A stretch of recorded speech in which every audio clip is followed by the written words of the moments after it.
स्त्री हो या पुरुष, इन 3 कामों के बाद तुरंत करना चाहिए स्नान, वरना जीवन पर होता है बहुत बुरा असर।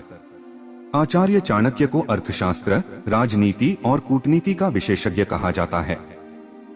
चाणक्य ने ऐसी ऐसी नीतियां हमें बताई हैं जिन्हें अगर हम अपने जीवन में अपना लें तो हमें आगे बढ़ने से कोई नहीं रोक सकता है।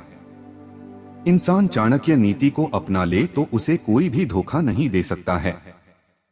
आज हम आपको आचार्य चाणक्य की एक ऐसी नीति बताने वाले हैं जिन्हें आप सभी को जीवन में अपनानी चाहिए।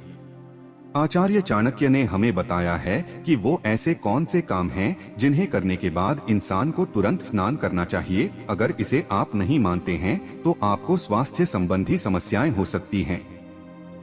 आमतौर पर हम सभी सुबह उठकर नहाते हैं, लेकिन आचार्य चाणक्य की जो नीति हम आज बताने वाले हैं उसमें बताया गया है कि सुबह के अलावा कब कब आपको नहाना है। अगर आपने वो काम किए हैं तो तैलाभ्यंगे चिताधूमे मैथुने क्षौरकर्मणि तावत भवति चांडालो यावत स्नान न चाचरेत। इस श्लोक का मतलब है कि जब आप अपने शरीर में तेल की मालिश करें, या फिर किसी की अंतिम यात्रा से लौटकर आए हो, या फिर आपने किसी स्त्री या पुरुष के साथ प्रसंग किया हो, या फिर आपने अपने बाल कटवाए हो, इन स्थितियों में आपको तुरंत स्नान करना चाहिए। अगर आप ऐसा करते हैं तो आपका स्वास्थ्य अच्छा रहेगा। दाह संस्कार से वापस आने के बाद अगर आप किसी की मृत्यु के बाद उसकी शव यात्रा में गए हैं तो वहां से लौटने के बाद बिना स्नान किए घर के अंदर प्रवेश नहीं करना चाहिए, क्योंकि श्मशान जाने पर कई तरह के कीटाणु आपके शरीर के साथ आते हैं, वो घर तक न आएं, इसलिए स्नान करके ही घर के अंदर आएं।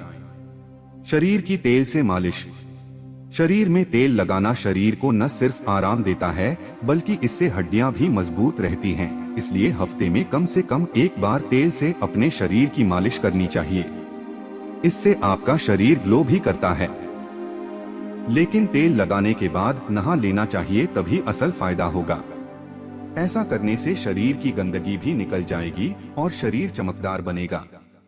बाल कटवाने के बाद आचार्य चाणक्य के मुताबिक बाल कटवाने के बाद व्यक्ति को तुरंत स्नान करना चाहिए, क्योंकि जब हम अपने बाल कटवाते हैं तो वह हमारे शरीर में छोटे छोटे बाल चिपक जाते हैं, और जब हम नहा लेते हैं तो वो बाल निकल जाते हैं और हम बीमार होने से बच जाते हैं। डिस्क्लेमर: ये आर्टिकल जन सामान्य सूचनाओं और लोकोक्तियों पर आधारित है। क्विमित्र इसकी सत्यता की पुष्टि नहीं करता। आज के लिए इतना ही, मिलते हैं नेक्स्ट वीडियो में, तब तक अपना ख्याल रखें।